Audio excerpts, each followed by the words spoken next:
Welcome to this series on the road to intelligent agents.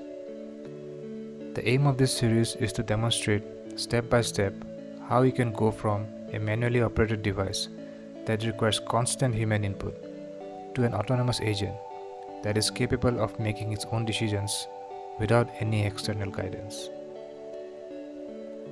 We will use a vacuum cleaner in a simple 2D room as our practical example. The environment here will be represented as an M×N grid, where our vacuum cleaner can move between the cells within this grid. Some cells within this grid will contain garbage, and the objective of the vacuum cleaner is very straightforward. Keep the room clean by collecting all the garbage efficiently. First, we'll start with a completely manual vacuum cleaner that you can control using the arrow keys. There will be no sort of automation or intelligence in this vacuum cleaner.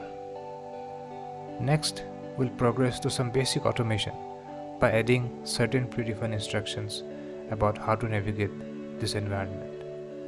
Then we'll gradually introduce more sophisticated decision-making capabilities by adding additional algorithms.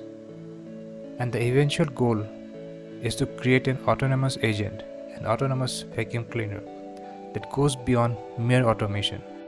That is, where it doesn't simply just follow instructions, but rather where it evaluates its environment and makes its decisions on its own. So hopefully this gives you an idea of what to expect from this series. With that, let's get to the implementation.